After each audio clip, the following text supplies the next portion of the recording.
Hello friends, morning simple tiffin recipe என்னன்னு பார்க்கலாம் வாங்க. இன்னைக்கு வந்து நான் குழி பணியாரம் தான் ரெடி பண்ண போறேன். அதுக்கு தேவையான பொருட்கள் என்னன்னு பார்த்தலாம்.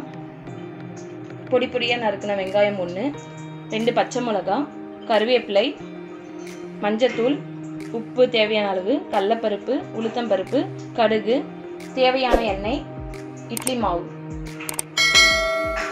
தேவையான அளவு எண்ணெய் ஊத்திக்கலாங்க. கடுகு போட்டுக்கலாங்க. உளுத்தம் பருப்பு, கடலைப்பருப்பு, மஞ்சள்தூள், கறிவேப்பிலை, பச்சை மிளகாய் சேர்த்துக்கலாம். வெங்காயம் சேர்த்துக்கலாம். உப்பு தேவையான அளவு சேர்த்துக்கலாம். இது எல்லாத்தையும் வதக்கி எடுத்துக்குவோம்.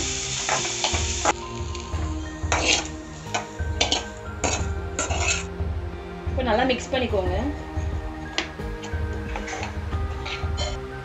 இப்போ பனியார சட்டி வச்சாச்சுங்க. பனியார சட்டி நல்லா ஹீட் ஆயிடுச்சு. இப்போ தேவையான அளவு எண்ணெய் ஊற்றிக்கலாம். இப்போ கரைச்சி வச்ச மாவு எடுத்து ஊற்றிக்கலாங்க.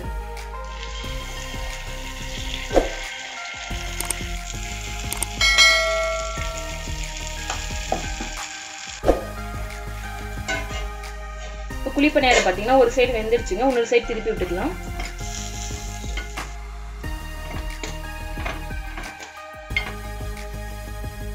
நம்மளுடைய சூப்பரான குழி பணியாரம் ரெடி ஆயிடுச்சுங்க. வாங்க சாப்பிடலாம். இந்த டிஷ் உங்களுக்கு பிடிச்சிருந்தா மறக்காம நம்ம சேனலுக்கு லைக் பண்ணுங்க, ஷேர் பண்ணுங்க, கமெண்ட் பண்ணுங்க.